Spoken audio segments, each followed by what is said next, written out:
Here is the complete outfit details. Sorry, blouse, jewellery. ಒಂದ್ ಸ್ಯಾರಿಲಿ 2 looks create ಮಾಡಿದೆ. ಒಂದು full traditional, ಇನ್ನೊಂದು contemporary kind of look. First of all ಇದು ಸೀರೆನೇ ಅಲ್ಲ, ಅಂದ್ರೆ ಸೀರೆ ಆಗಿ ಪರ್ಚೇಸ್ ಮಾಡಿದ್ದಲ್ಲ. ಇದು ತಾನಲ್ ಮೆಟೀರಿಯಲ್ ಸಿಗುತ್ತಲ್ಲ, ಆ ತರದಲ್ಲಿ ಮೆಟೀರಿಯಲ್ ಪರ್ಚೇಸ್ ಮಾಡಿದ್ದೆ. ಫಸ್ಟೇ ಐಡಿಯಾ ಇಟ್ಕೊಂಡಿದ್ದೆ, ಇದನ್ನ ಫಸ್ಟ್ ಒಂದ್ ರೌಂಡ್ ಸೀರೆ ತರ ಉಟ್ಕೊಳ್ಳೋಣ, ಆಮೇಲೆ ಏನಾದ್ರು ಡ್ರೆಸ್ಸೋ ಲೆಹೆಂಗಾನೋ ಹೊಲ್ಸೋಣ ಅಂತ. ದುರ್ಗಾ ಫ್ಯಾಬ್ರಿಕ್ಸ್ ಅಂತ ಇನ್ಸ್ಟಾ ಪೇಜ್ ಅಲ್ಲಿ ಆನ್ಲೈನ್ ಪರ್ಚೇಸ್ ಮಾಡಿ ಅಮ್ಮನ ಮನೆಗೆ ಶಿಪ್ ಮಾಡಿಸ್ಬಿಟ್ಟಿದ್ದೆ. ತಮ್ಮ ಇಂಡಿಯಾದಿಂದ ಬರ್ಬೇಕಾರೆ ಹಾಗೆ ಆ ಪ್ಯಾಕೆಟ್ ಶಿಪ್ ಆಗಿರೋದು ಹಾಗೆ ತಗೊಂಡ್ಬಂದ. ಸೊ ನಾನು ನೋಡಿರ್ಲಿಲ್ಲ ರಿಯಲ್ ಆಗಿ ಹೇಗಿರುತ್ತೆ ಅಂತ. ವರ್ಕ್ ಇಲ್ದೇ ಇರೋ ಪಾರ್ಟ್ ನ ಜಸ್ಟ್ ಫೋಲ್ಡ್ ಮಾಡಿ ಸ್ಟಿಚ್ ಮಾಡ್ಬಿಟ್ಟು ನನ್ನ ಸ್ಯಾರಿ ರೆಡಿ ಆಗೋಯ್ತು.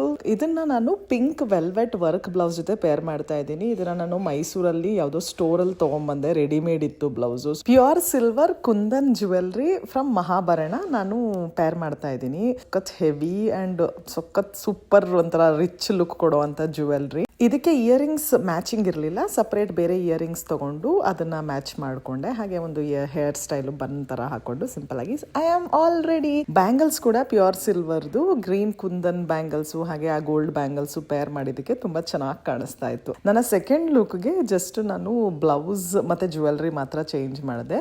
ಒಂದು ಕಂಟೆಂಪ್ರರಿ ಲುಕ್ ತರ ಬರ್ಲಿ ಅಂತ ಇದನ್ನ simple gold blouse, sleeveless blouse ಜೊತೆ ಮ್ಯಾಚ್ ಮಾಡಿ ಅದಕ್ಕೆ ಸಿಲ್ವರ್ ಅಂಡ್ ಗೋಲ್ಡ್ ಪಾಲಿಶ್ ಇರೋ ಕಾಸಿಂದು ಒಂಥರ ನೆಕ್ಲೆಸ್ ತರ ತುಂಬಾ ಒಂಥರ ಎಲಿಗೆಂಟ್ ಅಂಡ್ ಸಖತ್ ಒಂಥರ ಮಾಡರ್ನ್ ಲುಕ್ ತರಾನು ಇತ್ತು. ಸೊ ಆ ತರನ ಪೇರ್ ಮಾಡಿದೆ. Sari and jewellery details in description.